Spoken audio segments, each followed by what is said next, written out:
Welcome back to the 12 Talk podcast, the UK Seahawks official podcast. My name's Josh, and with me, as always, is my co-host Mitch. We are very, very happy to be welcoming in a gentleman from a UK-based NFL podcast that I listen to all the time. Fantastic pod if you've not listened to it. We've got Dom Ainley from In the End Zone UK. You can follow them. He'll tell you where to follow them, but we're going to be talking all about the off-season because Dom doesn't get the chance to do this on In the End Zone because they look after all of the NFL, and he gets to talk about our beloved Seahawks with us. So we're going to do that. We have got his top 5 draft prospects as well, his draft crushes, and then we're going to have a little bit of a mock draft at the end, as we've done with all of us. You can stay tuned with us. If you are new to the channel, by all means, you can like, subscribe, hit the notification bell. It really, really helps us. What might be a little click for you is a huge thing for us. You can also jump in our Discord. Mitch is the master of the Discord, and he's popped the link in our comments already. And in prep for the mock draft, we'll be using Walk the Mock. If you want to sign up to the full Walk the Mock experience, use code 12Talk at checkout, get 20% off. And you can see exactly what we're going to be doing. But we'll be with Dom. We'll be back with you straight after this.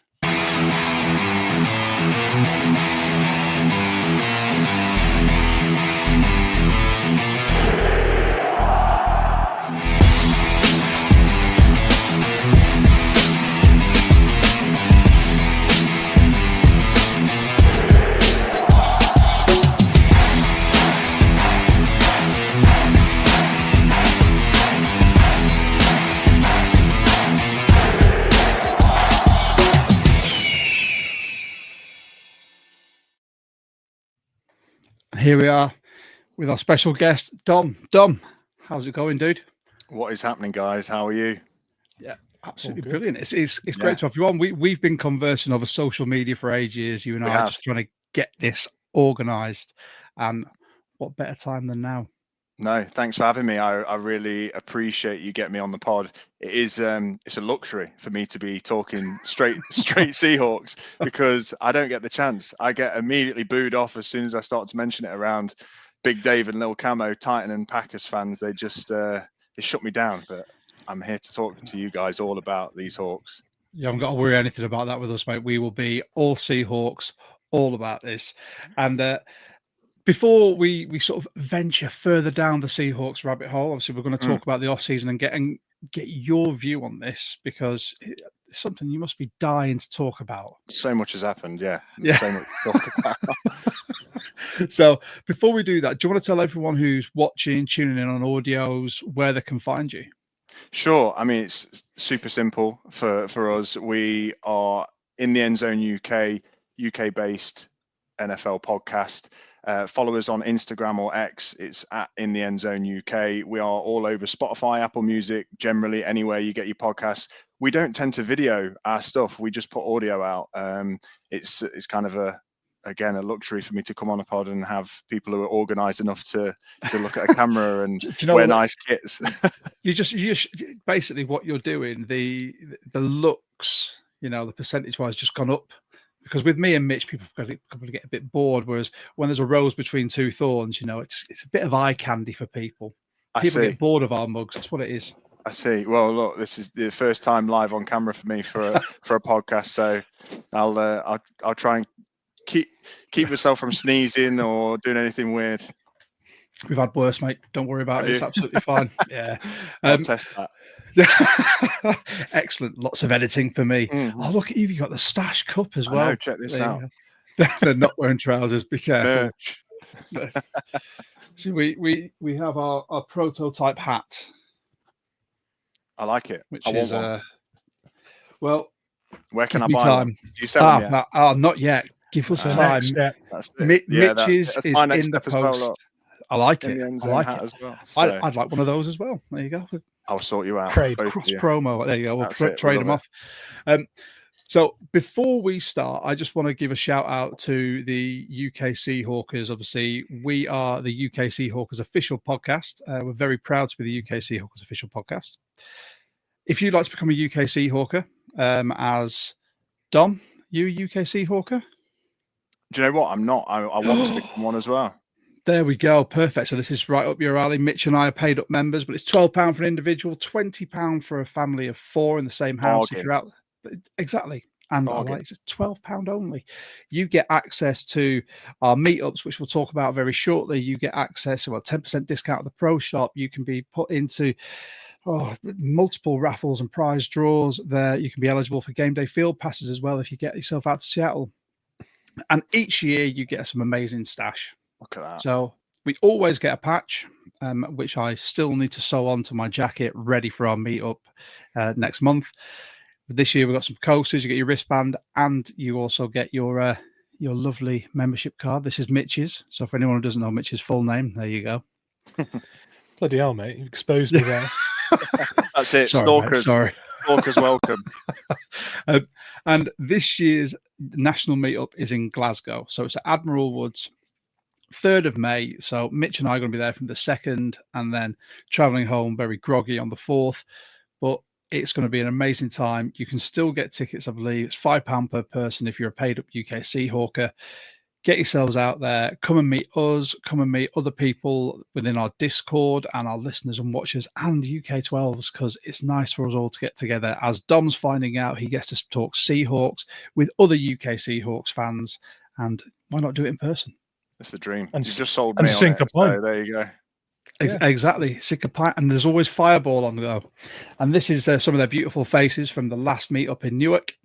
That's only a small portion. Every year we try and do a little sightseeing as well. So I'm not sure where this was. I wasn't there for this one because I was away with work. And Seahawker of the Year is now up for nomination. So check your inboxes if you have a nomination for anyone who has raised funds for charity, done something fantastic for Seahawks community. Make sure you email your chapter president. They'll collate all them. I think there might actually be a link in the email, and then your vote can be cast. Who doesn't want to win that? Exactly. And finally, Dom, you may not have seen this, but we have partnered with the Robbing Cancer Trust. Okay. So the RCT are a UK-based germ cell cancer charity, all about testicular ovarian cancer, raising awareness. This gentleman right here, pointing that way, wearing the giant ball bag, is Toby. Toby is the CEO of the RCT. He's running 500K. He started now dressed as a ball bag with one goal: to raise awareness and save lives. He wants to raise 240K to basically help fund life-saving treatments, awareness campaigns, whatever he can. And we are going to be bringing a load of RCT stash with us to Glasgow as well. They very kindly give us some T-shirts, stickers, cards, loads of stuff. If you see Toby on his travels, or you just want to follow him and see what he's doing, you can follow him at Toby Talks Bollocks.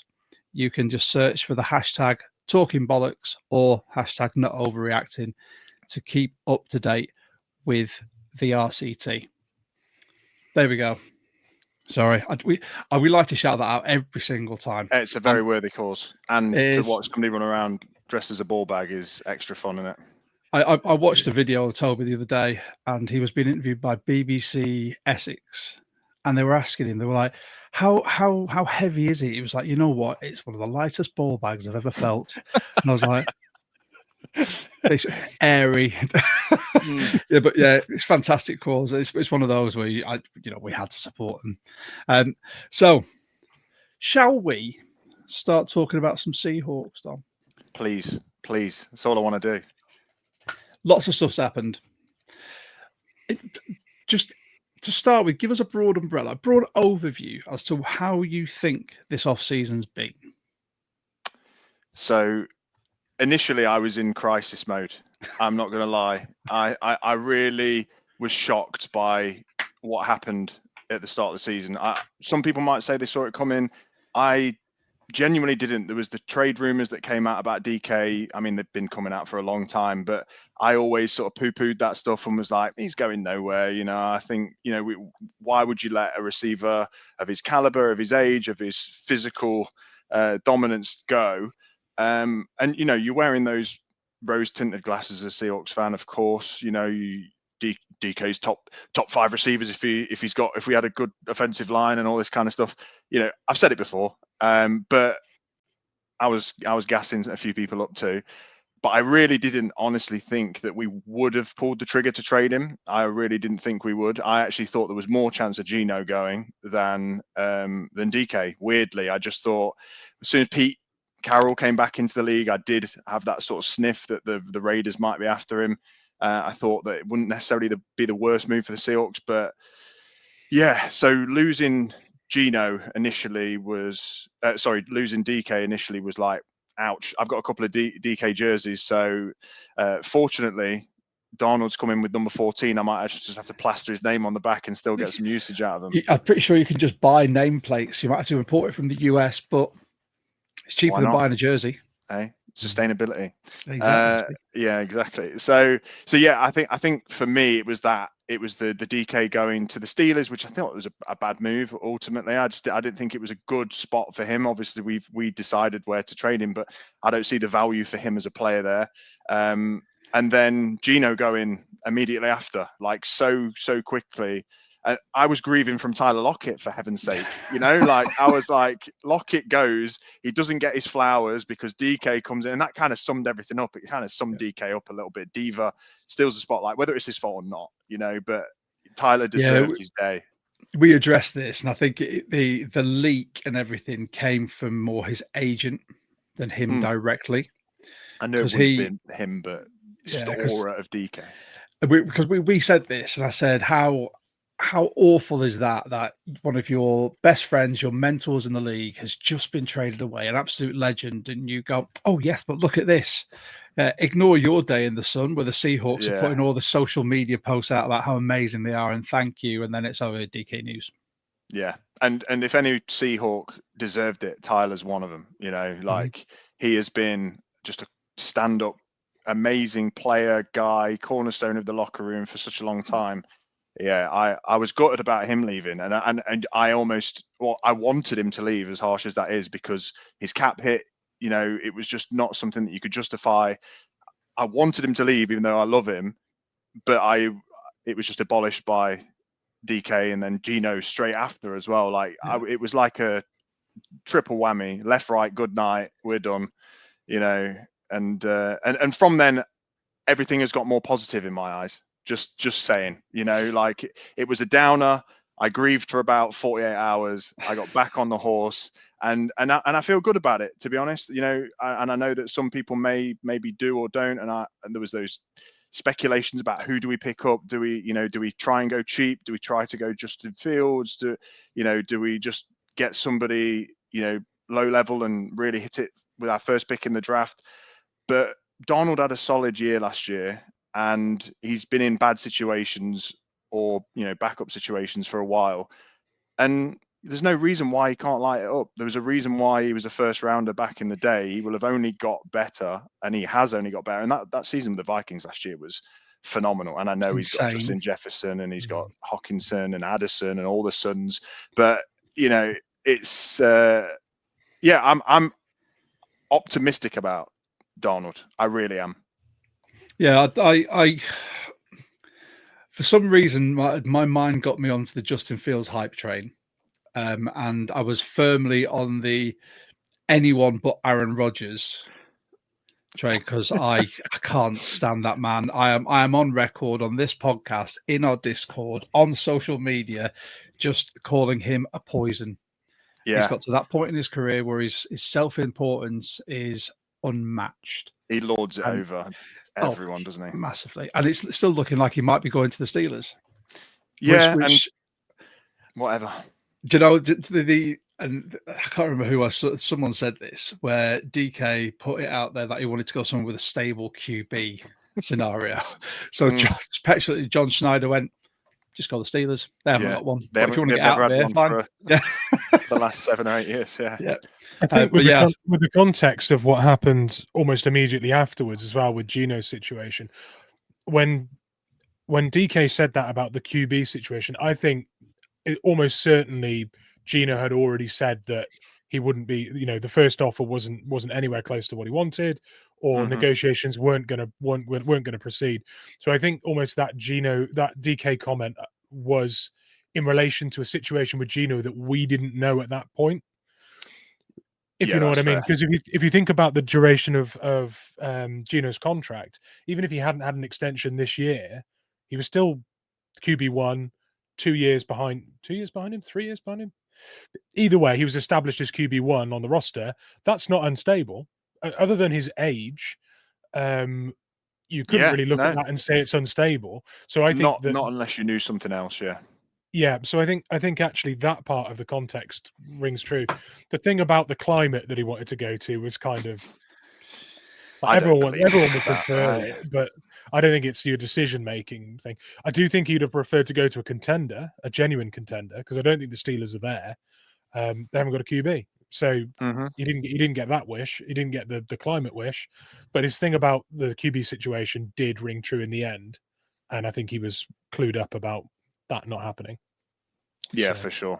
Yeah, I agree. And like you say, going to the Steelers, it's not a contender. They're always relevant. They win games. Tomlin's a great coach, but they just, for me, you look at that roster and you got George Pickens and DK, who's like George Pickens is like a bootleg version of DK Metcalf essentially, and then you've got what else? Like they really don't have too much on the offense. They've lost.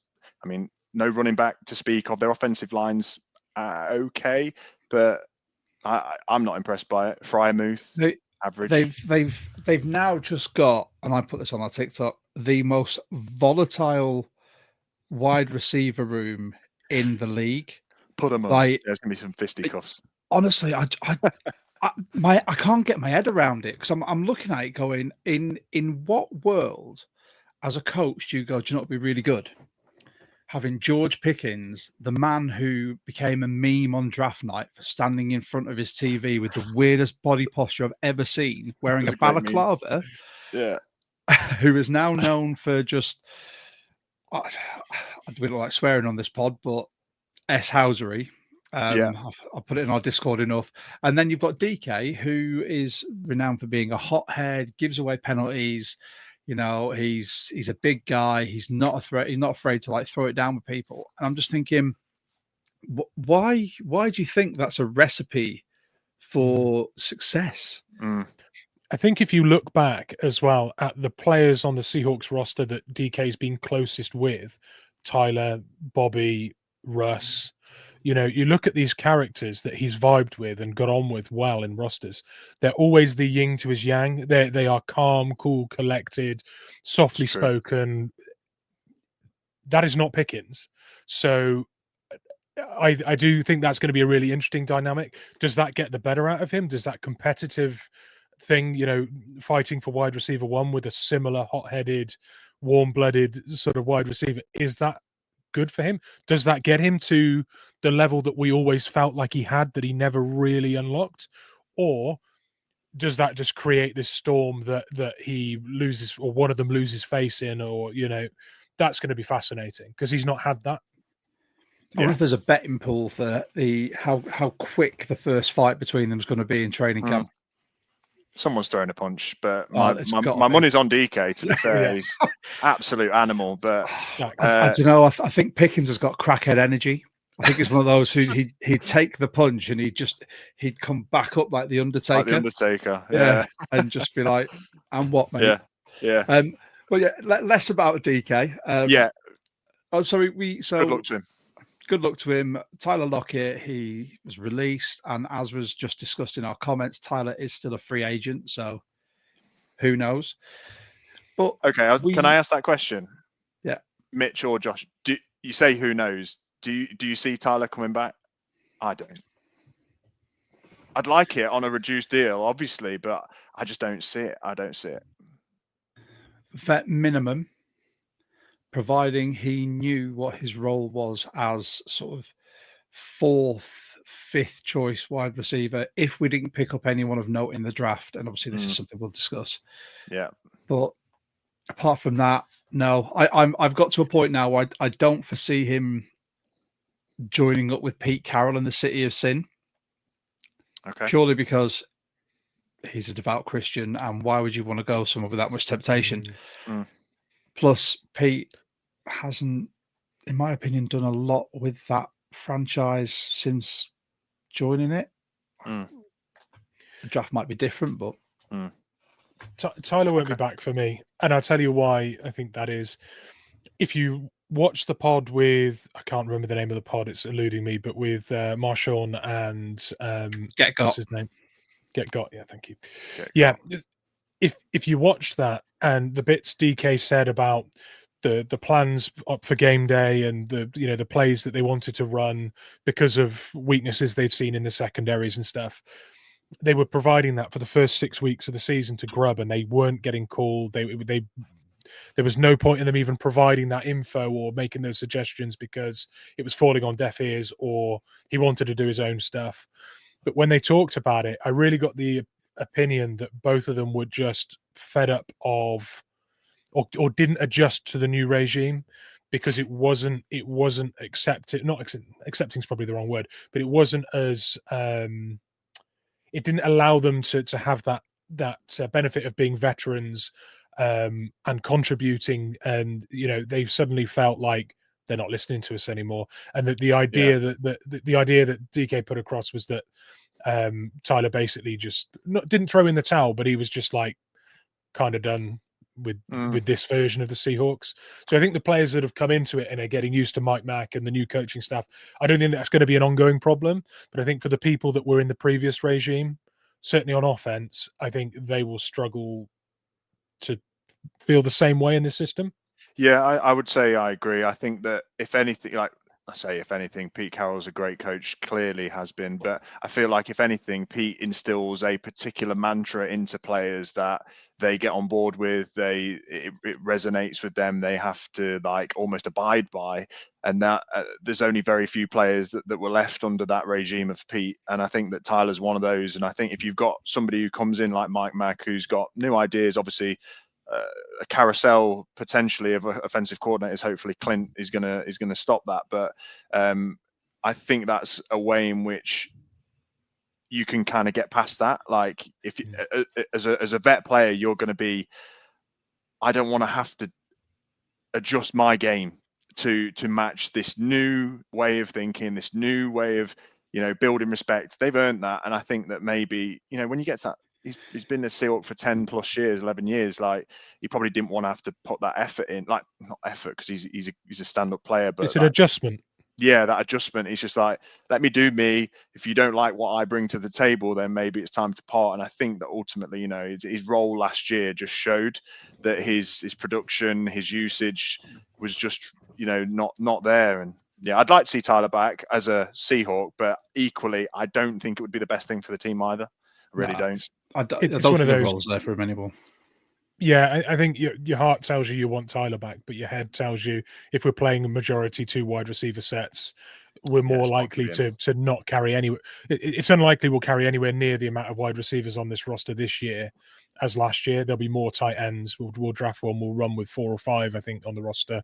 Certainly with a viable game day option in the practice squad and 4 on the roster. So wide receivers will be the one that drops out. And he's not the field stretcher he once was. He's not much of a yak threat because he gives himself drops the floor. Yeah, but and I don't mind that either because he's a first I down. Do. You like a dog in him. Oh, I can't. Having played a contact sport all my life, I can't get on board with someone who, and I understand it's a business decision. He doesn't want to be, have multiple concussions or injuries. He wants to be able to play with his kids when they're born and, really be a dad. But if you're going to play a sport like football and contact is a huge part of it, then you have to be willing to take those lumps.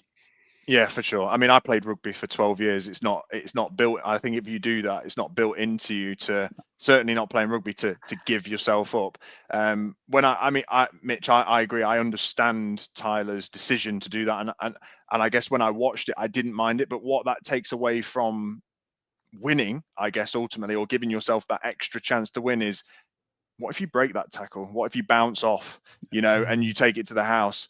It's not even there, like it's just not an opportunity. So it's like that yak potential is just gone. And you see that happen a lot, for not necessarily players his size, but you just don't know. If you give a shake and bake and get past somebody, then it's a touchdown.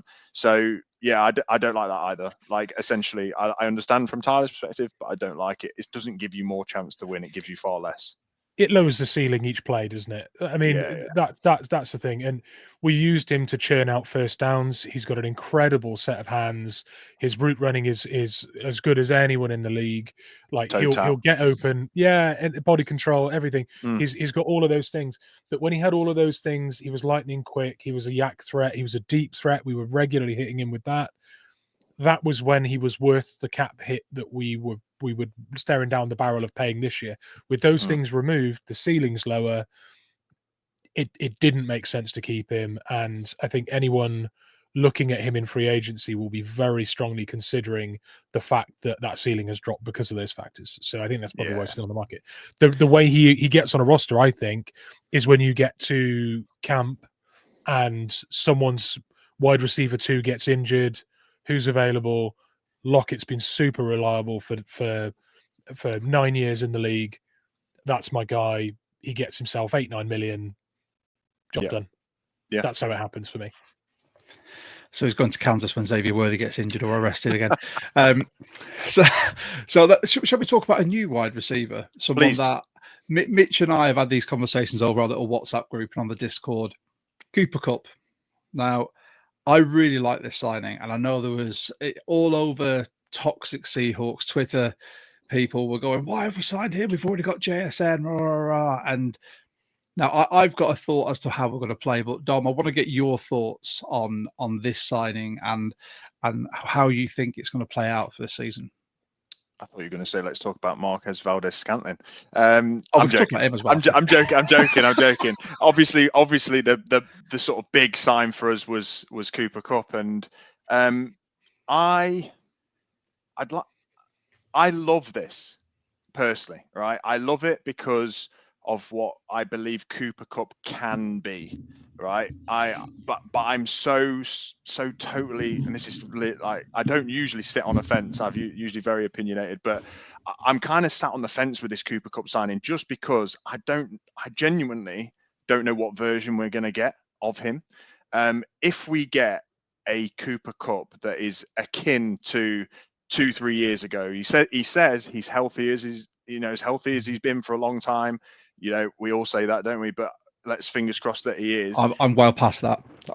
I mean, I try to tell myself that I am, and I know I'm not. But that's the thing. I hit 40 and just went, that's pointless saying that anymore.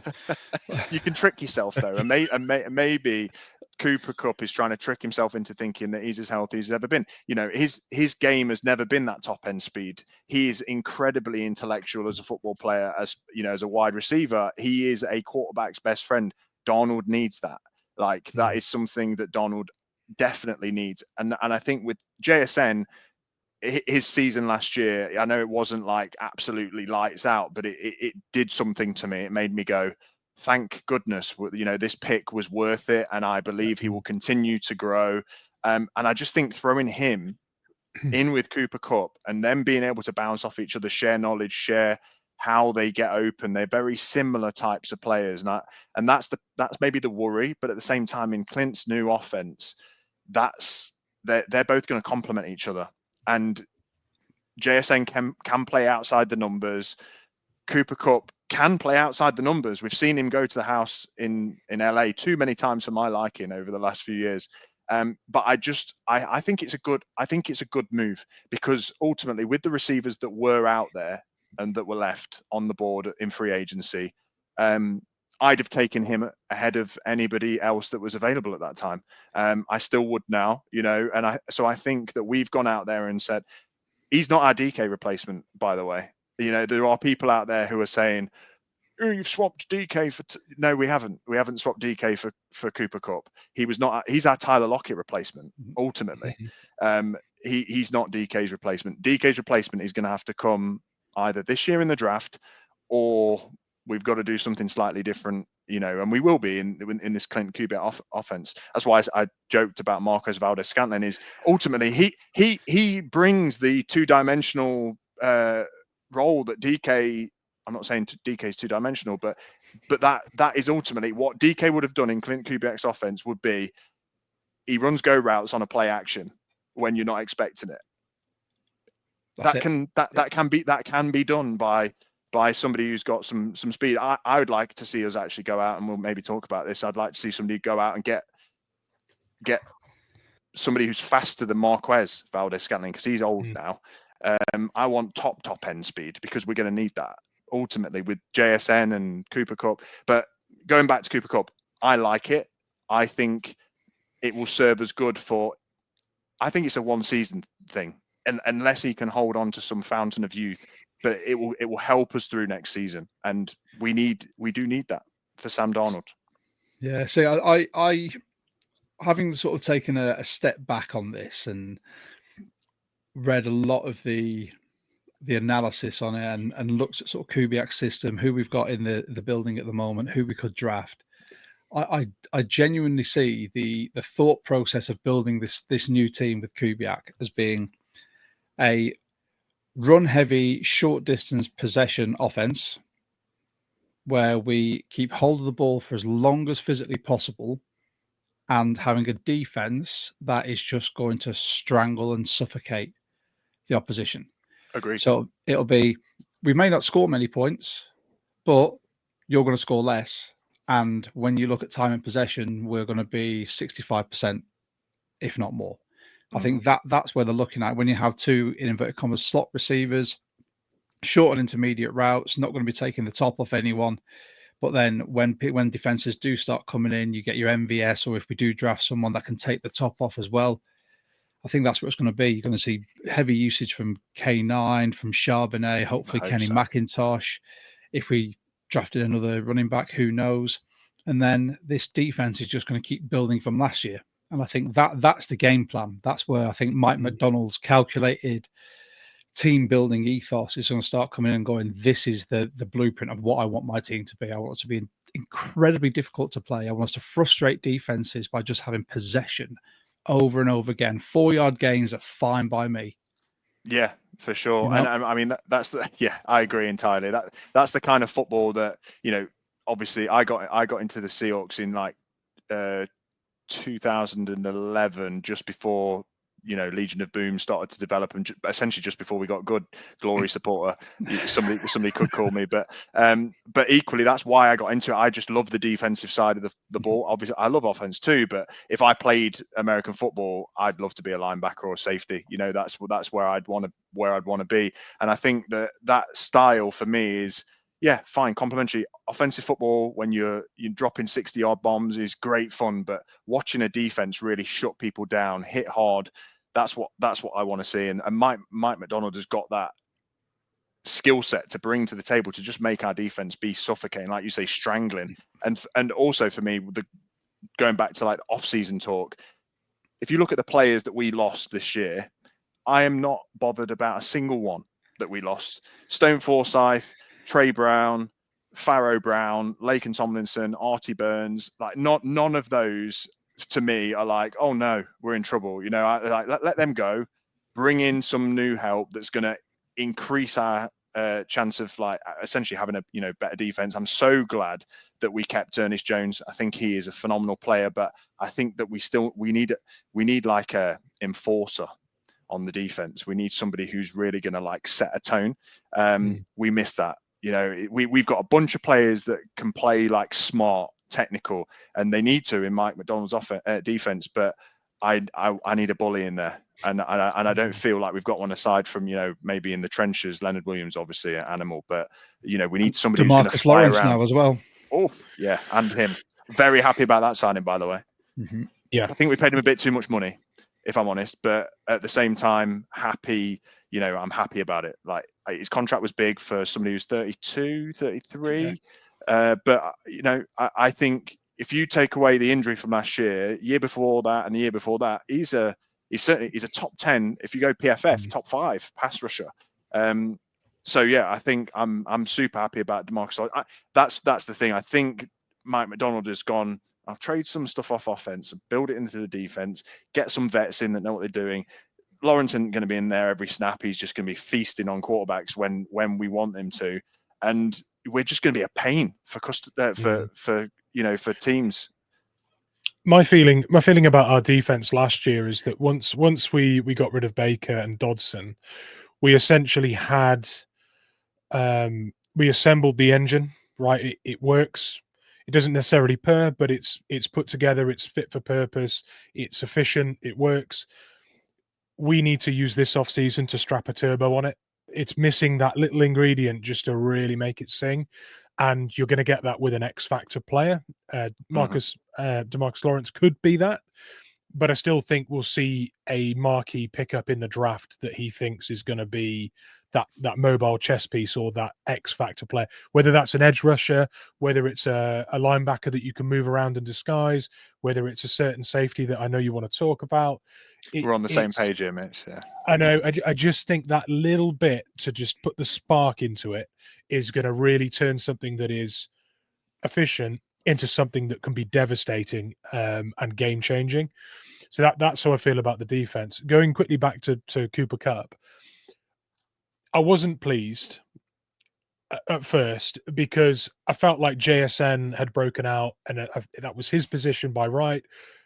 I know that the second wide receiver in those two wide receiver sets needs to stretch the defense, because if you're operating underneath with screens and checkdowns to running backs and tight ends and working out of the slot, you can't have safeties being able to just sit there in the box. So you have to stretch the field. So there's going to be go routes consistently, whether they're targeted or not.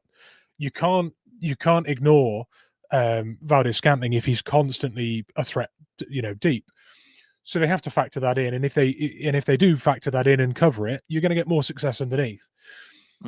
If your slot receiver, touch wood, doesn't happen, but JSN gets injured, who then plays the slot, and how many of our teeth fall out of that offense if that happens? Well, now we've got Cooper Kupp.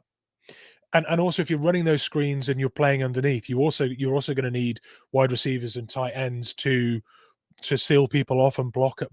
Well, Cooper Kupp's amazing at that. So it's a very high standard backup for JSN. It means you can share the snaps and keep them fresh. Gives you a better chance if you get to the off season. One of them's going to be fit. Again, touch wood. But just giving the kiss of death all throughout this little monologue now, Mitch. I'm listening to myself thinking, God, if both get injured now, people are going to clip this pod up, and I'm going to be at fault. But that's the factor that makes me feel better. Yeah, don't you dare. But that's what's made me feel better about the Kupp thing. I think it gives us extreme quality depth in that position, and I think it's integral to the scheme. So I get that. One final thing, because I'm going on. Marquez Valdez-Scantling is not necessarily the best fit on our roster to stretch the field. The lesser spotted Derek Young could be the boy in this system. Oh, DK Metcalf 2.0. He's got some toe. He's a quick boy. The Wish version of DK. Yeah. He's big. He's big and he's quick. And if you're just expecting someone to keep hitting the go route, you can rotate the two, keep them fresh, and they don't have to be targeted every time. They just need to be a threat.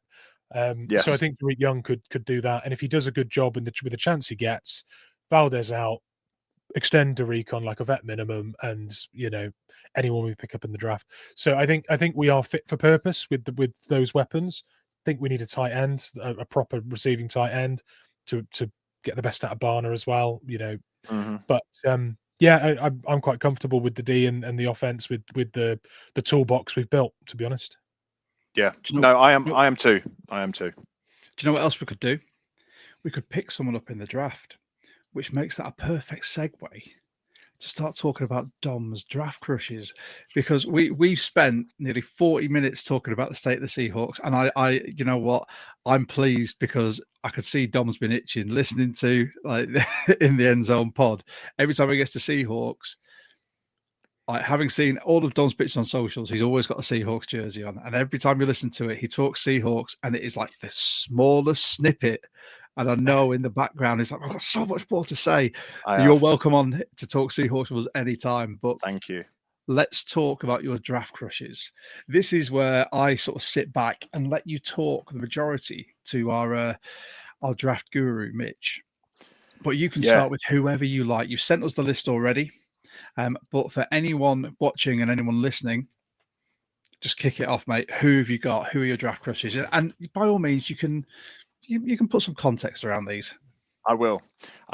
And Mitch, I want you to keep me honest here, because I know you are the man. The podcast that I've listened to, you're just dropping knowledge bombs left, right, and center about prospects. I don't know how you've got time. Like, the NFL keeps me so busy that I switch. Just as an FYI, I'm NFL. As soon as the season's over, I then switch and I try to binge tape from college. I go back and watch games and national championships, and I'm like, show me these good players, because I want to get hyped for the draft. And so that's ultimately what I've done. I'm by no means, or do have, nowhere near the knowledge that you guys do in relation to those players, but I'm gonna hit you with my first player. And this is a player that I've done a couple of mock drafts. I've not posted any to socials yet. I'm just warming up. But this is a player that if he falls to the Seahawks, I want us to pick him up, and it will be a round 1 pick, in my opinion, for this guy. And this is James Pierce Jr., edge rusher from Tennessee. Now, Mitch, you were just saying DeMarcus Lawrence could be that X factor, could be that animal on the edge. Now, he's 33 years old. We're 32, 33. We're going to get a year, maybe 2 of good quality football out of him. This guy, James Pierce Jr., is phenomenal. You watch him, he is electric. I mean, I can't think of a time in recent history that the Seahawks have had this kind of player coming off the edge.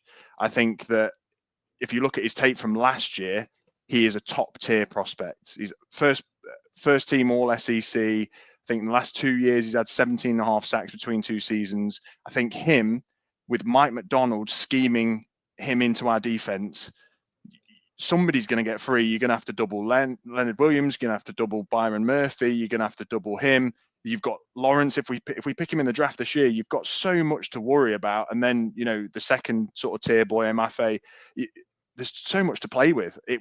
For me, it's like you take a leaf out of the teams that do it really well. You take a leaf out of the Eagles book, that they can rotate in these pass rushers that can come in and do a job in a particular moment, and they get there. And he gets there. His motor is unreal. I went to Knoxville, Neyland Stadium in October, just gone. Absolutely rocking. 100,000 plus people there. It was phenomenal. And I've never been to a college game. That was my first college game. It was amazing. And he was playing and he lit up the quarterback, and I was like, this guy is something else. So for me, if he was there, I know it's not our biggest need, and people be screaming at me, I'm sure, comments, socials, we need a guard. Yes, we do. We need offensive line. Yes, we do. But also we need a difference maker. We need somebody who is going to have that X factor on defense or offense, but make Sam Darnold not have to do too much, and this guy's only 21 as well. James Pierce Jr. is only 21. So he's going to stop growing up and grow out. So he's going to fill out. Did you guys watch his combine? Yeah, I watched all of the combine. It was unbelievable. Yeah, it was a clinic. It was a clinic. We've had a Tennessee edge rusher before, Darrell Taylor, right? And when Darrell Taylor, and I don't want to. You're so passionate about this one. I'm hesitant to say anything negative, but I'm going to say a please. couple bit. Isn't this the guy who had the character concerns? Shut me down, please, Yeah, because I need to be reined in a little bit. Yeah, so there's a few things to be aware of. One of them you've touched on. He lacks a bit of play strength. When he's up against bigger, more physical, more polished guards, they tend to nullify him slightly. But the age, as you say, and getting in an NFL program, you'd expect that to be added to. The reason I draw the Darrell Taylor comparison is Darrell Taylor was electric, athletically unbelievable, crazy bend around the edge, closing speed, all of that stuff. You watch it on tape and you think that is a phenomenal talent. The problem was he never really added much to his game in terms of pass rush moves. He didn't find another way to win at this level. He lost contain a lot while being blinkered and charging at quarterbacks. The losing contain when chasing a quarterback is a concern for him. And if you looked back to projections going into this season, he was a top 5. He was recognized as a top 5 prospect in this draft. And I think some of the character concerns, some of the the discipline and over aggression at times and being a little blinkered. That's the only thing that's dropped him from a top 5 prospect or a top 10 prospect to 20 to 32. I don't think he'll go anywhere near 32. He's got too high a ceiling to be taken that late in the first round. Agreed. But that's the only thing against him. I mean, my profile on him is really quite positive. I love his football IQ as well. He's super switched on. He diagnoses plays really quickly, and his closing speed and his athleticism are unreal.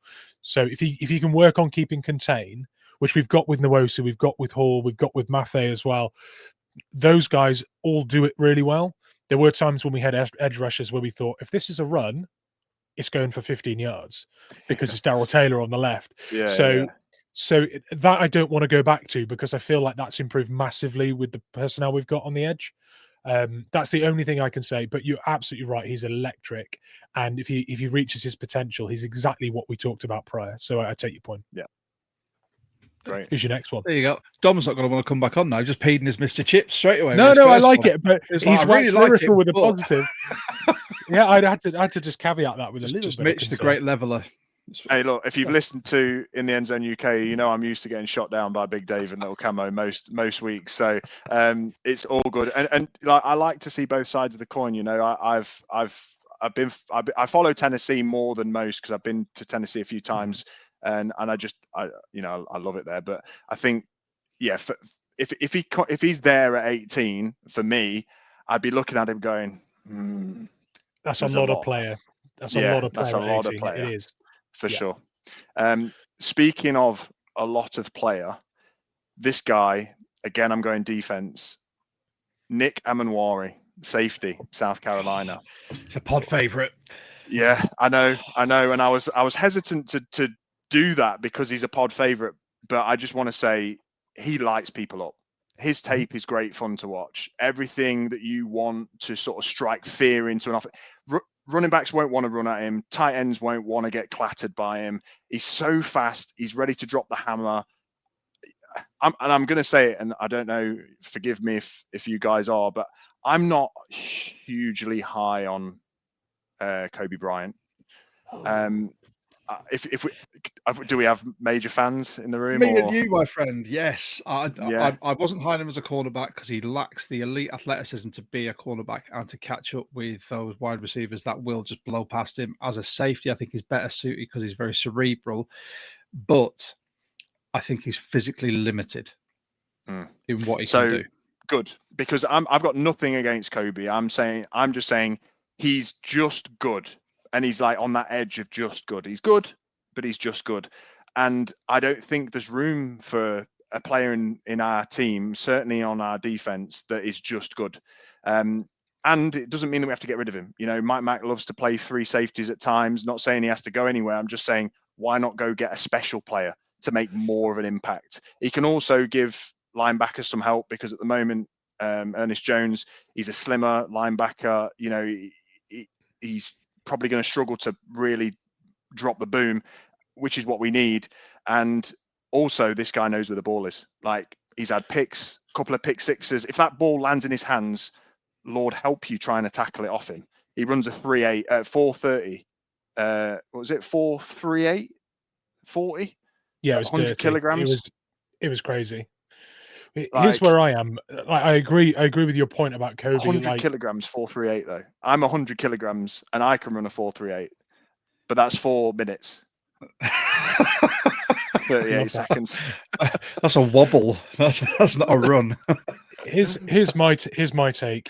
I think there's a lot of room for someone like Kobe Bryant on a roster.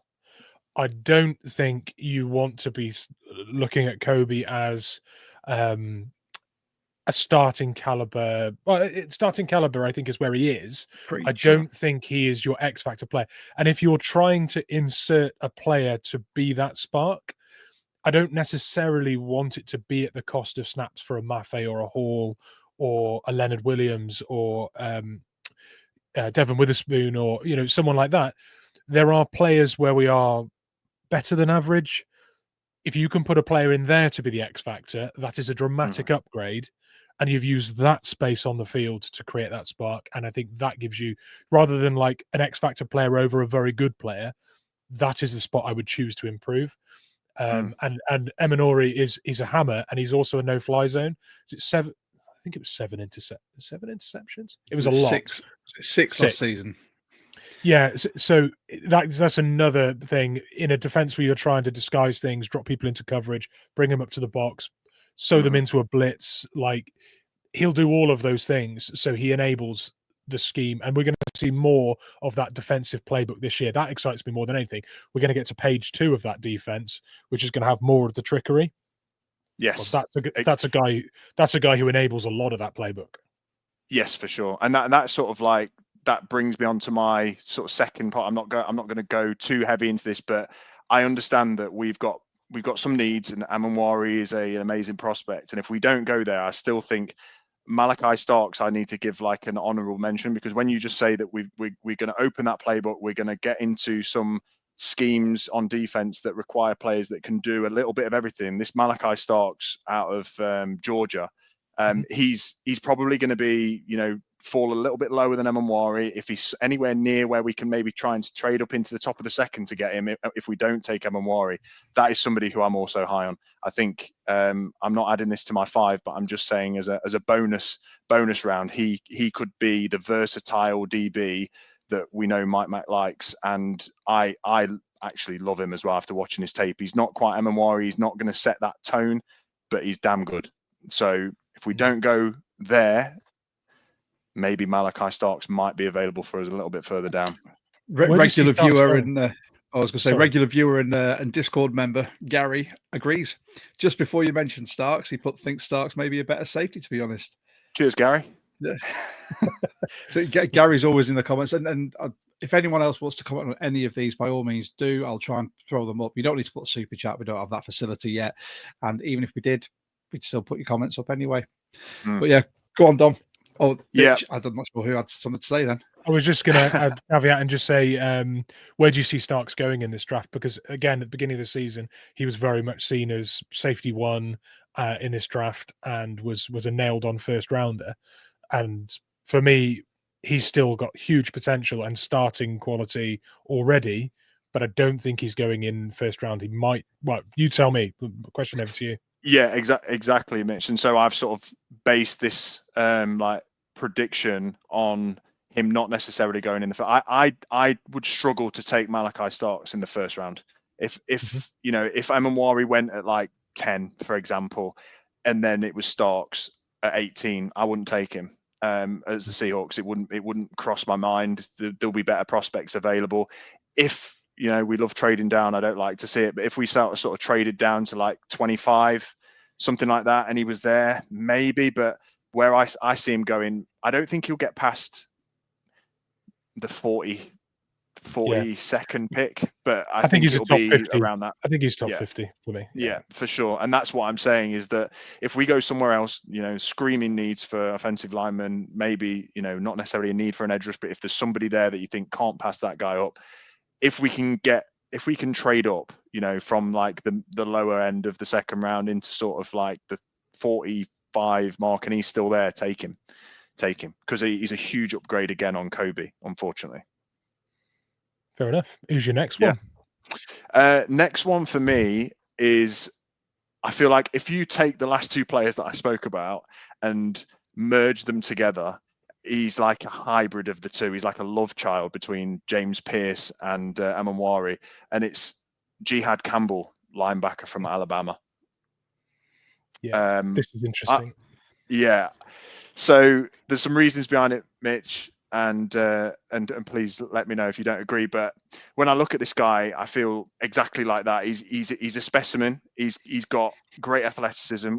When I watch his tape, he gives me Micah Parsons vibes, and I'm not saying that he won't be, that he will be Micah Parsons, but who wouldn't take a 75% Micah Parsons? I think he just looks like a solid player that could take the biggest leap out of probably the 5 players that I'm talking about now. I think his ceiling could be the highest once he's in the league, because if he can mix up lining up as a linebacker and rush the passer, or line up as a pass rush and drop into coverage, both of which he can do to a pretty high standard, he could be like the ultimate chess piece for Mike Macdonald, especially in our defense that likes to, be complex, mix things up. To have somebody who can do both of that, I think Mike Macdonald relish. I think Mike Macdonald's mouth is watering at the sight of Jihad Campbell, and I think that if he was there, which he very well might be at 18, it'd be hard for Mike Macdonald to not pick him. Whether I would pick him at 18, I don't know. I just like the look of him. I think he's a good prospect.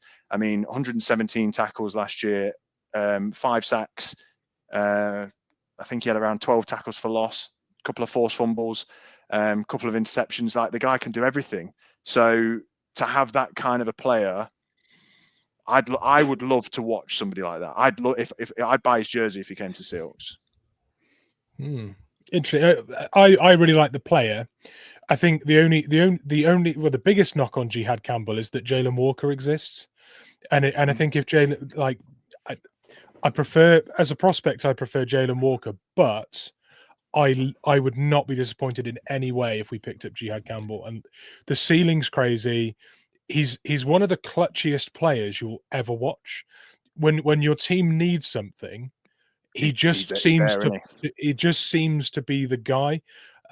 It's like clutch situation, 3rd and 5. Oh, there's a sack. 3rd and 1. Oh, interception. Whatever it is you need, he just seems to do it. And I've not seen a man bat balls down as much as he does as well. If you watch his tape, he's in the face. He's up here. Hands. Yeah, and the ball's just hitting like that. That in itself, if it might not be a sack, it might not be an interception, but that means a lot, especially in this league. He affects the game consistently in the big moments. That's the biggest thing for Jihad Campbell that I really like, and that's not. It's like an intangible thing. It's not going to show up in the combine. It's not going to, it'll show up on the tape because a highlight reel will just be like, it'll blow you away. But really clutchy. His timing on blitzes is really good as well. Like, you see sometimes someone gets sent on a blitz that, they're not an edge rusher, they're not a tackle, but they just seem to just get it done and not be overly aggressive and just execute. He does that as well. So there's an IQ and an instinct edge to Jihad Campbell that I think is really key to why he's climbed the board so much. Yeah. He excites me. And Mitch, to your point, the reason why I've gone with Jihad over Jalen Walker is because I don't believe he'll be available to us ultimately. Yeah. So that's why I've gone with that. I don't think he'll fall to 18. If he does, I've got the same kind of excitement. I would put them very close together personally. Some people have got Jalen way ahead of Jihad, but I don't think they are. I actually think that they're very similar. Yeah. I like the chances of one of them being available to us at 18. I don't think both are off the board at 18. So if you're right that Mike Mack is salivating at the thought of having a player like that, if he really wants it, I think he'll get it. So I think there's a really high chance that one of those guys is available. Cool. I hope so. Next is again in the same vein as my conversation about Jihad, in that I've tried to be a bit more realistic with our picks and what we might be doing early on. So I'm going with Donovan Jackson, offensive lineman from Ohio State. And I know this isn't an exciting pick, and offensive lineman picks are very rarely exciting to most people. But for me, in the trenches, is just like, we've got to get better. We have to. I'm so surprised that we've not done more in free agency, and I was gonna mention that in our free agency talk, Josh, just to say I am shocked. Let's go. That, go for it. I'm just shocked that we've not done anything. And I know that we tried, and I know that we offered big money to some players. They decided to go elsewhere. Cough, cough, Vikings. But ultimately, the Seahawks, we have not done enough to address some glaring needs, and I think that there was opportunity, and there still is. There's still some players out there that would be an upgrade on our offensive line, and I think we're naive, and I think John is naive to think that we can just resolve everything with coaching. I think absolutely we could make strides, but also you need to just make that competition deeper. Bring people in who may be veterans and maybe not the most spring chickens, but bring him in. If nothing else, get him in the team so that they can impart some knowledge. His name's escaped me, but Brandon Sharif, he's still out there, right? Yeah. And he's old. He's not the player he once was, but why is he still out there? Like, I'd snap him up as a vet lineman. Yeah, we've got money. Don't wait till after the draft, because you don't know how the chips are going to fall. Go out there, sign him, give him I don't know how much he wants, but give him close to what he wants, and don't worry about it. Sign him on a 2-year deal where you can void it after the first year, and just, that'd be that, and still draft your lineman. So back on track to Donovan Jackson. I don't want us, controversially, to take a lineman with our first round pick, unless there is an absolute sweet gem of a man that falls to us by chance. I don't want us to do that. And obviously we've got the Ratledges, the Zabels, the Bookers out there, but I'm going with Donovan Jackson, because if we need to climb into the top end of round 2 to get him, similar vein to Malachi Starks, then maybe we can do that. And for him specifically in our new offense, Clint Kubiak's offense, he is a zone animal. Like, he's a zone blocker, outside zone blocker. He knows how to really get dirty in the trenches, and we need that. And for me also, the main thing that I think is huge is I'm a massive believer in winners. Right? You take winners breed winners. Winning culture. That's, if you've played sports yourself, if you win, you believe that you win. And I know it's a team sport, and it's, there's many dependencies, but he's from Ohio State. They have won the national championship. Go and take winners. He's a 320-pound monster. I've got not much more to say about it than that. Is he can do what our scheme is going to want him to do. He's a winner. He's a massive human, and I like him. That's it, Mitch. Yeah, no, I like the player a lot, and there's things there that you've said that I completely agree with. When you look at the age of our offensive line, you have to assume they're going to get 20, 30, 40% better, because in this league, you don't have offensive lines that are full of 22, 23, 24-year-old players. No one does it, and we do it, and guess what? It's bad. So experiment over. How do you beat that? Do you keep trotting them out and hope that them getting bullied every game is going to make them better? I don't think so. Get the right coaching staff in. Okay, that's a good step. Start bringing in players that have the components that the line is missing: the nastiness, the tone setting. Get someone in there who's extremely strong, because we've got a bunch of linemen that are decent movers, and they're intellectual, and they're like good students of the game, and they know what's going on. They diagnose the plays brilliantly. Great. They're not strong enough to carve a hole for Ken Walker. So nastiness, strength, grit, get those guys in, whether that's a free agent that just, again, that was a good addition to a young offensive line in itself. But Donovan Jackson is elite power. Like, he's elite power. He's nasty. He finishes the plays. He puts people in the turf. Like, I love that. And the best thing about Donovan Jackson, often when you evaluate offensive linemen that aren't going to go in the first round, that you'll say, oh, they've got a good anchor. They've got, they're really well built bottom half. They're hard to move. That's a tick. But they're then caveated with, they're not great with like the leverage, or they're undersized, or there's a reason why they're not there. Well, Donovan Jackson has the anchor, and he's brilliant with his leverage. He's got the power, and he's a winner, and he's nasty. There's a lot of boxes getting ticked there. The problem with Donovan Jackson is he's a stiff mover. He's got exactly the opposite skill set to what we've got in that line. We can afford that if we've got So I think he's such a good fit for what we made. What we have, we could do with some of the opposite. Clearly, yeah. It's not working. As a rugby coach, I'm going to speak from a coaching point of view here. So you can have the best coaches in the world come in and train anyone, but elite talent, or any type of talent, only gets you to a certain ceiling. If you've got people whose ceiling is here, and you have the best coaches in the world, they're only going to reach here. If you bring in people whose floor is here, So for anyone listening, sorry, I'm doing some hand gestures here. So let's say middle of the road is your ceiling, but then you bring someone in whose floor is just below middle of the road, but their ceiling is top tier. That's what you're looking for. That's what you want to bring in. And that's why you bring these coaches in to really bring them up. And I think what we're missing at the moment is that elite ceiling in the O-line. I like Charles Cross. I don't think he is elite at left tackle. Mm-hmm. He's serviceable. He's done all right. He had a much better season last season. Abe Lucas, I don't think he is. He's injury prone. He's good, but injuries. The best ability is availability, and he hasn't got that at the moment. Mm-hmm. So we're looking at drafting people. I don't think we spend pick 18 on an O-lineman. I think we look in the second and third for these really high ceiling players.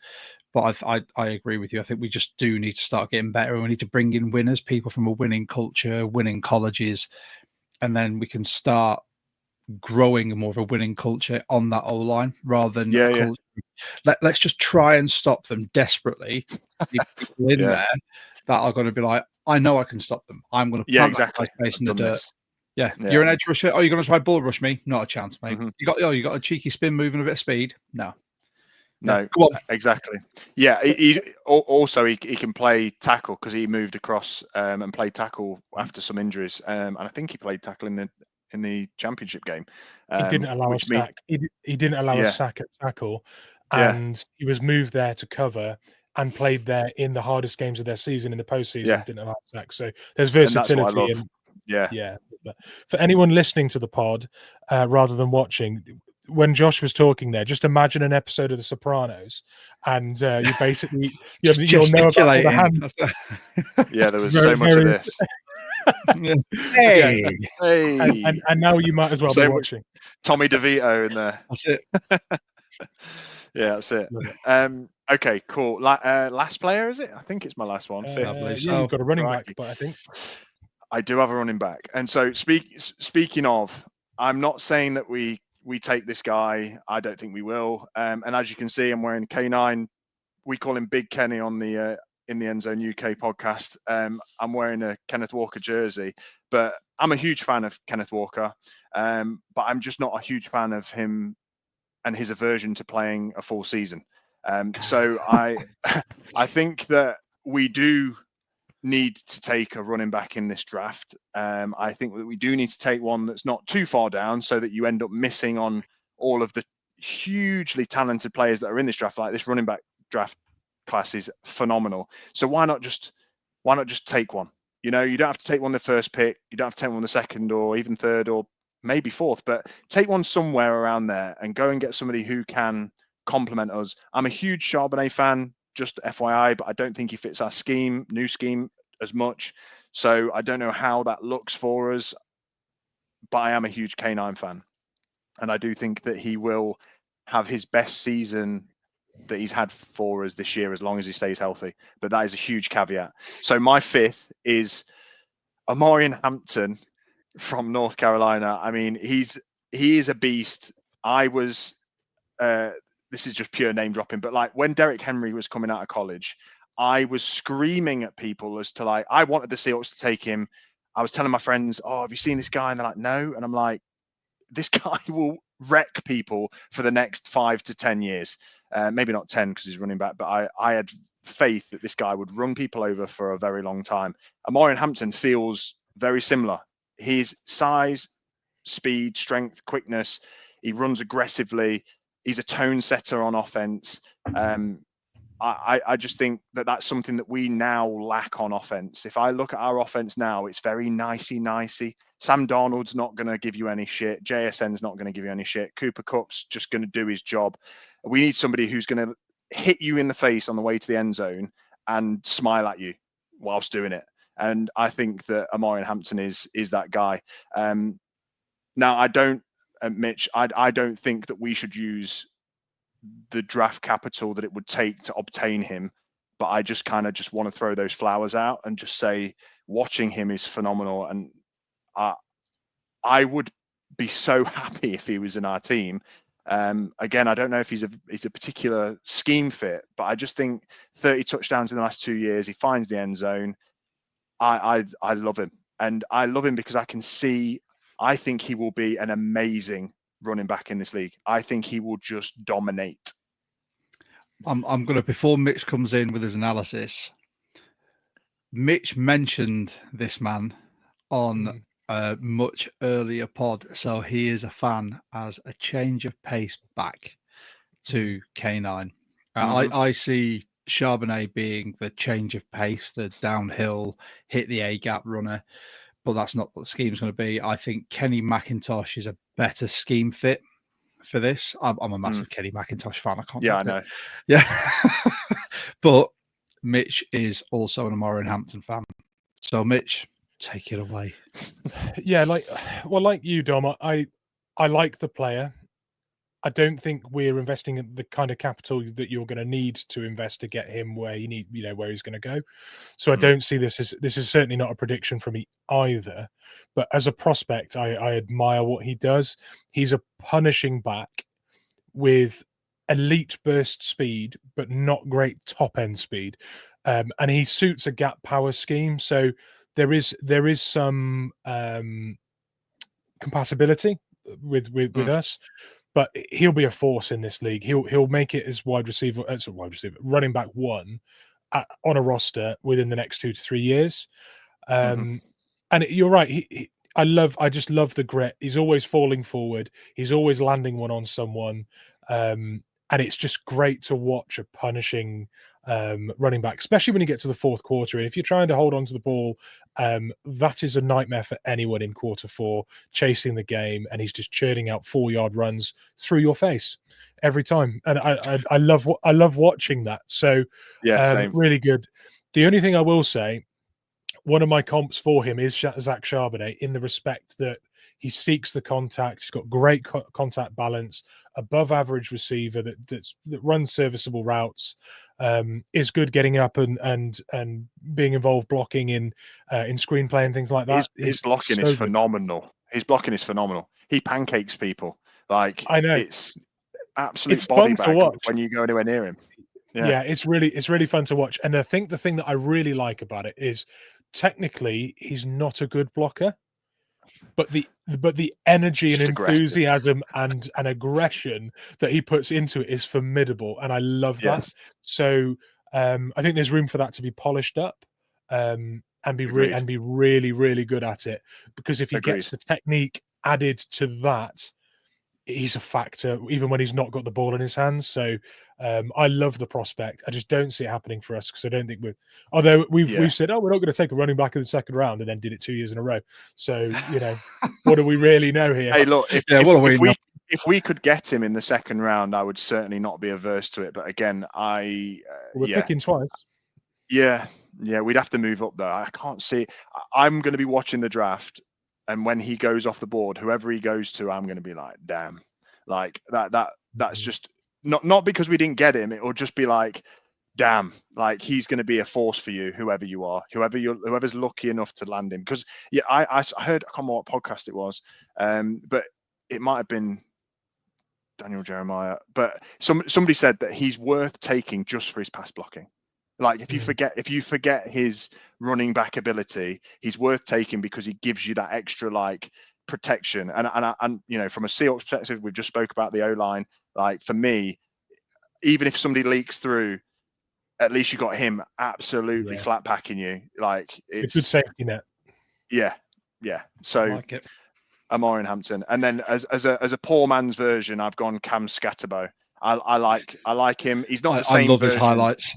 Yeah, he's not the same back, but he breaks tackles. And, if we just can't get the run game going, he's too similar to Charbonnet, though. Like, I feel like if we've got Charbonnet, Scatterbo's not really a huge upgrade. So I just thought he's worth mentioning because I quite like the look of him. Do you just before we move on, because I know we've got a mock to squeeze in, and this is a great pod already. I've loved what we've done in this pod already. It's so good. But do you see some element of Amorian Hampton being kind of a hybrid between what we've got in Charbonnet and Ken, because of the elite burst, hitting gaps? I know he's not going to be your home run hitter necessarily, but I do see parts of Amorian Hampton that I wish Zach Charbonnet had, and I see parts of Ken that I think I wish he had a bit of Zach with the decisiveness, because Zach he's not going to run away from you, but he's far more decisive at picking his spot and just and I think Amarian Hampton for me kind of does a bit of both there. Totally, like you hit the nail on the head there for me with Kenneth Walker, is that I wish he was decisive, because if he hit gaps like Charbonnet hits gaps, he's gone. He just doesn't. And unfortunately, when those gaps close, he bounces off people. And obviously, to his credit, he bounces off people and goes round and runs circles, and then eventually finds 10, 12 yards. Good on him, but generally he bounces off and goes backwards and falls on the floor. And you think he's just not carrying that stature. Canine's not, to allow him to make mistakes. He's got to hit a fluid open gap, and he doesn't really look for them. He likes to bounce outside too often. That's why I love him when he does it and he makes something out of nothing. But Amarian Hampton, he's just Charbonnet's not enough of what I want from a power back, unfortunately. Like, he's just not. I like him. And he's got that, he's proven that he can go the distance, but I want a battering ram. I want somebody that when we are on the 1 yard line, there's no question. There's no question. You just run through folk, and we haven't got that. And so many times we've been stopped on the one,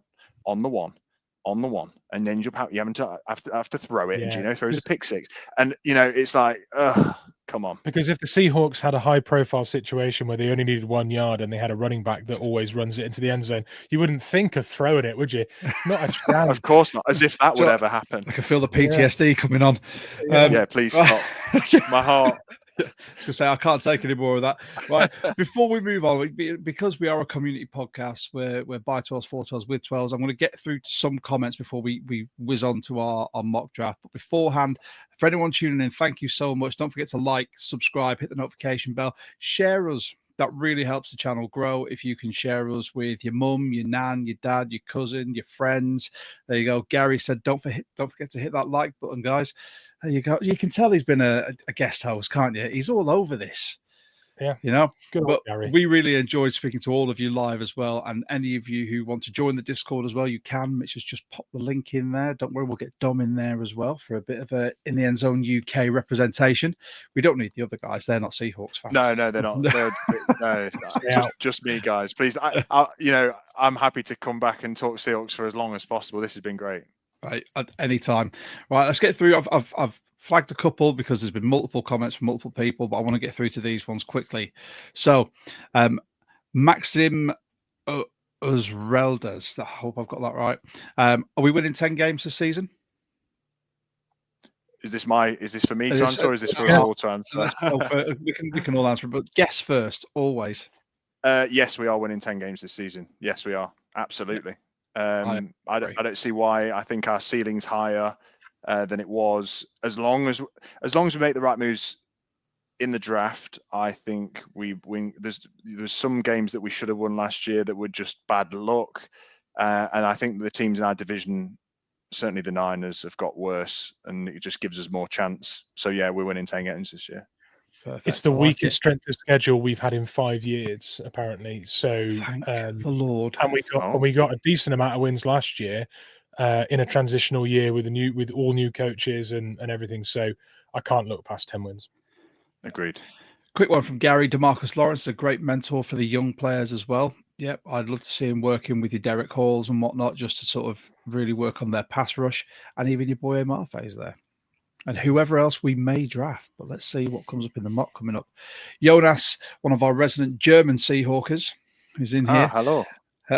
He's also been a guest host on this and a guest on the pod. So one of the biggest beneficiaries of the Cup signing is JSM, who now has the Guten Abend, yeah.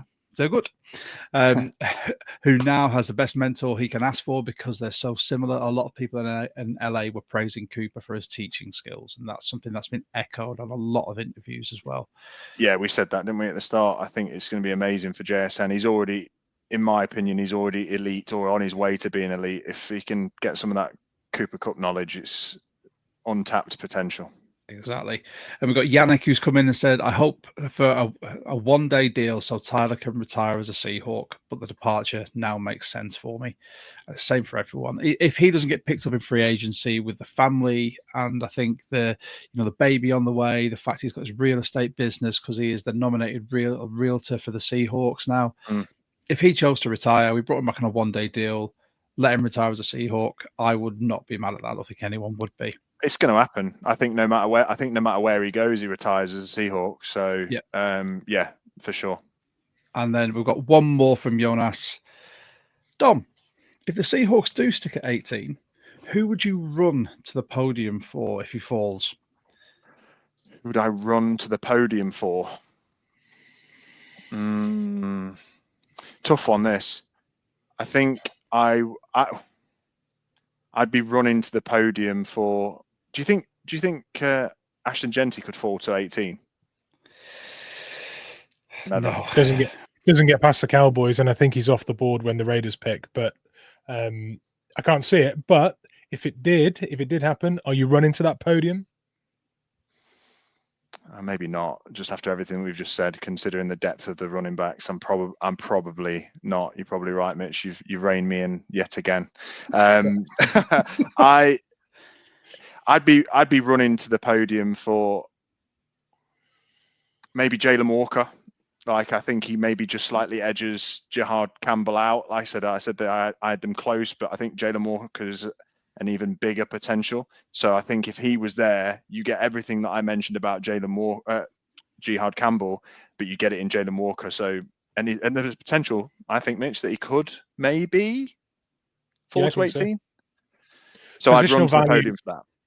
Positional value is the thing that goes in our favour for that scenario happening. I think. I don't think there'll be two teams before us that put that much value in a hybrid outside linebacker, edge rusher. There's not that many teams that need that as much as they need other things. So I do think one of them will be available, and could see it being Jalen Walker. Nice. Right. And with that, shall we get on to our mock, gents? I've been looking forward to this. So again, we're going to be using Walk the Mock. If you want to use Walk the Mock, by all means, you can sign up. Use code 12Talk. You get 20% off the full sign-up fee. We are going to be sticking with a vanilla mock, so no trades. Boo. I know. No, it's fine by me. It gets too complicated otherwise. We'd be here for another hour if we did trades.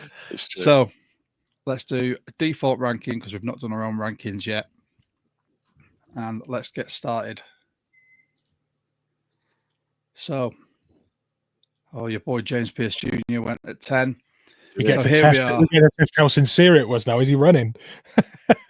And that's it. So for those who can't see, you've got on the board Jalen Walker, you've got Michael Williams, you've got Jahdae Barron, Jihad Campbell's there as well, Mike Green, Matthew Golden, Colston Loveland, Malachi Starks. Emenwari went to the Falcons. Okay. No, he didn't.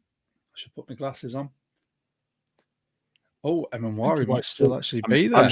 I'm struggling to see him. Can you show me what offensive linemen have been taken? I might go against everything I just said, but I just want to see if there's Will Campbell has been taken. He's gone. By the as well. Pats. Yeah. Membu, Kelvin Banks has gone. And Tyler Booker. Okay. Run of 4 linemen before we pick at 18. That's mad. Mm-hmm. That's why we've got so many defensive weapons available. I think. I know. I kind of have to run. I think. Yeah. I'm going to go. Walker. Jalen. Yeah, please. Yeah, Jalen Walker, a Seahawk. I said it earlier. I didn't think he would. Didn't think he'd get to us. So if he does, if that scenario takes place, then absolutely there'll be defensive weapons there for us. So we were spoiled there. Mike Mack would be struggling probably with Emenori, Walker, Campbell. I know. Could you imagine? Well, Jahdae Barron as well. Emenori went to the Browns, so that's his career down the toilet. And then good luck. Amarian Hampton went to the Cowboys. That's a good pick for the Cowboys. Who did the Cowboys take actually with their first? Oh yeah. I was going to say Genty went to the Raiders, and then they took Tyler Warren with their first pick. God, that's such a great pick for them as well. I know Tyler Warren, and then they got Omarion Hampton. That's a great pickup of two players that they desperately need.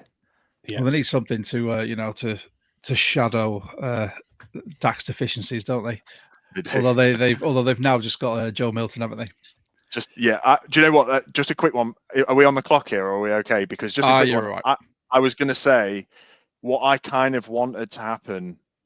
Joe Milton, I've had my eye on. I was thinking that because I don't want you to look at quarterbacks for me, Josh. As we look through this list, I don't want to see a quarterback. Thank you very much. I don't want you to hover over one. I was going to say the reason being is because I would have looked to trade for Joe Milton, even if it was like we pass off our backup quarterback and maybe a sixth to get him, and I would have much preferred him on our roster as a backup than anybody that I would have taken from this draft at the time that I may want to take them. Fair enough. Just as an FYI. Well, because I'm not going early, so I'm almost saying don't show me the quarterbacks throughout the whole draft, but I can't say that for sure because I'll wait until we get down the bottom. That's fine. Well, if we're looking at who's available now, you've got Benjamin Morrison, the cornerback from Notre Dame. You've got Ursery, the offensive tackle from Minnesota. Landon Jackson. Can you show me wide receivers? Yes. Higgins, please. Oh, that was nice and quick. I thought, you know what? My audible ooh was literally for Higgins. I thought you might like that. Oh. Higgins, please. Big body receiver, fast. It's what we don't have. It's what we really could do with. So, I'm really happy about that. There you go. Benjamin Morrison and Jared Wilson just went. So that still leaves us with Ursery, Landon Jackson, Travion Henderson. Let's have a look. Your man Jackson's there. Xavier Watts, Tariq Williams, Carson Schlesinger. Who's what Jackson's there? Landon Jackson. Yeah. Is Donovan Jackson there? No, he's gone, I think. Is he gone? He went. Where did he go, actually, after we spoke about him? He went to the Jets. So another career down the toilet. That's another career that's in a bin fire. Right. Can you show me offensive linemen, please, including centers? I can. Oh, Marcus Embo. Tate Ratledge is there as well. Yeah, Ratledge is a hell of a pickup, I think. Yeah, I'm taking Tate. Good choice. This is a really interesting mock, actually. I would not mind these three picks. I would love these three picks. Okay, where are we now? What pick are we at? So we are now. So it would be 72, I think, from memory. Yeah. Okay. Round 3, pick 18. So Cam Scatterboo's sat right there. Look. Scatterboo's there. Harold Fannin Jr. is there, tight end from Bowling Green, who can also play at fullback, which we're going to be using this year. Yeah. You've got Noel. I read something about Scatterbo being able to play fullback, by the way. Has anybody heard that? I think that's where he'll play. Yeah. I think it's speculation as well, based on body type and how he plays. So much like Omarion Hampton's got that blocking ability, I think sort of Scatterbo he's proved it as well in college that he can do it. Sure. So, I think he's limited enough as a running back to safely say he's not going to be a running back one in this league.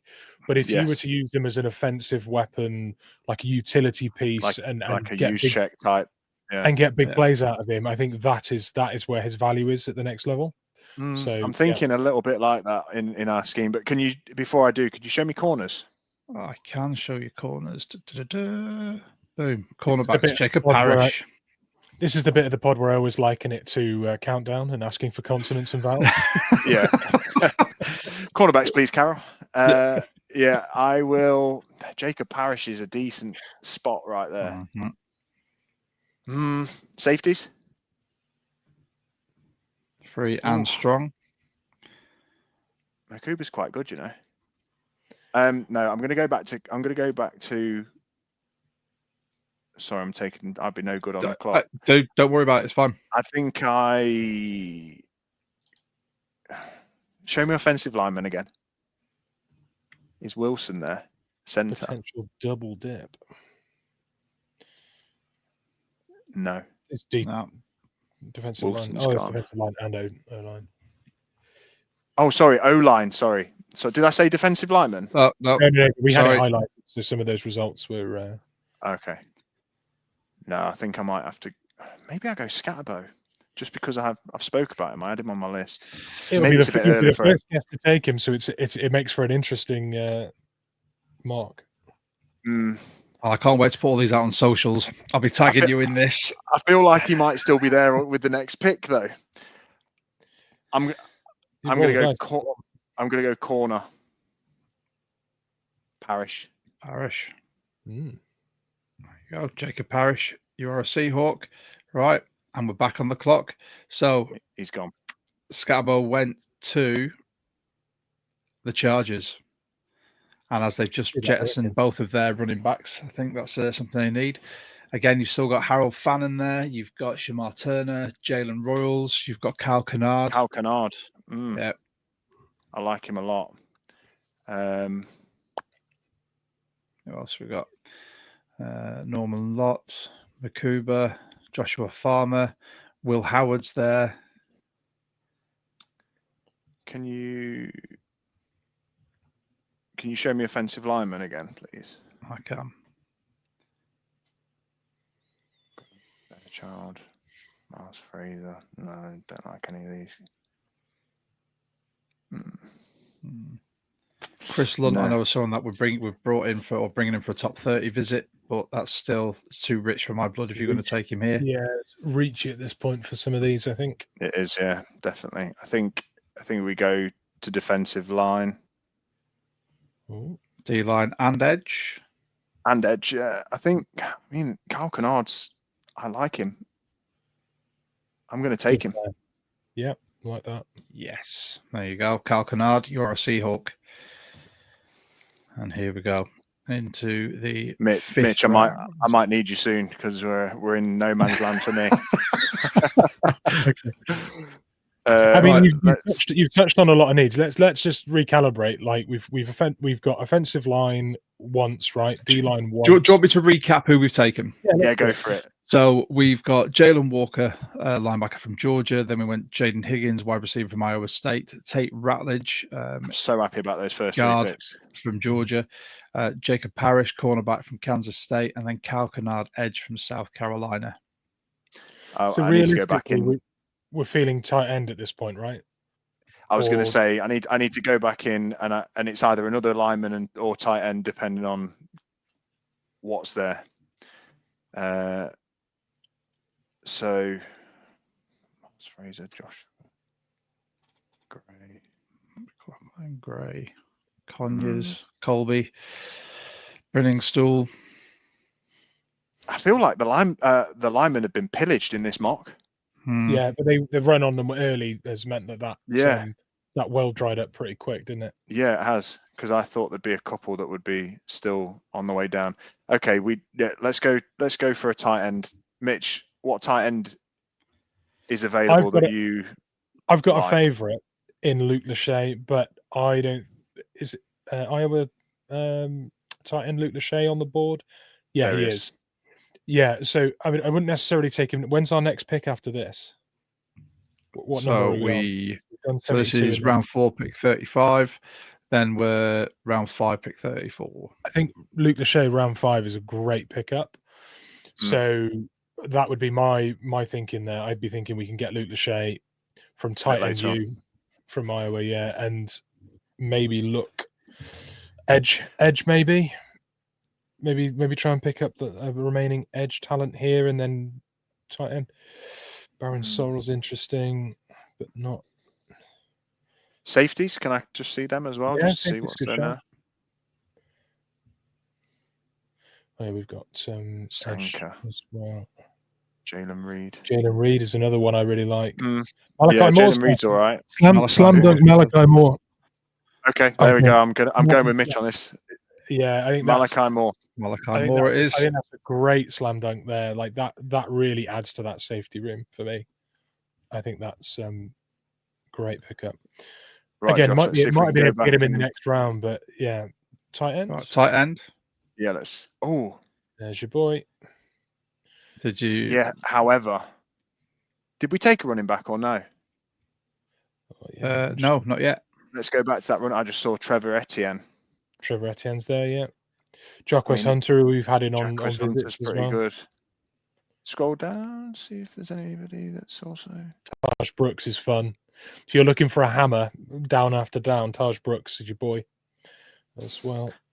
I'm gonna take and this is insurance for K9. I'm gonna take Trevor Etienne.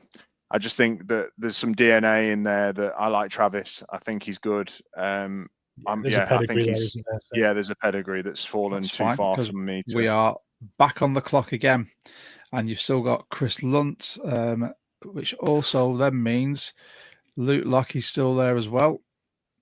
Yeah, go for him. Yeah, we want tight end. We want tight end depth. Back to offensive lineman. We're gonna have to take now. Bargain basement dip coming. Pure upside. That's what we're after now. So we've got 2 picks in round 7. Xavier Trust is nice at this point. Yeah, let's go Georgia. Let's take him. So Xavier Truss, and then with our final pick, what are you thinking? Show me the QBs. We get back to the bargain basement for the most important position in football. Let's go. Show me the bottom of the barrel QBs. Well, just to add some context for those that are watching, listening, whatever. Like, if we've gone what we've done this year for Sam Darnold, like I don't want to muddy the water. I also don't want to throw people saying, oh, maybe we take Jackson Dart in the second or whatever. Like, I don't want any of that. I don't want any of that hubbub, that buzz. I want us to totally commit this year to Sam Darnold to see what he's got. Next year, if he's ass, sorry, I don't know if I'm allowed to say ass, but if he's ass, then next year the QB class is so much better.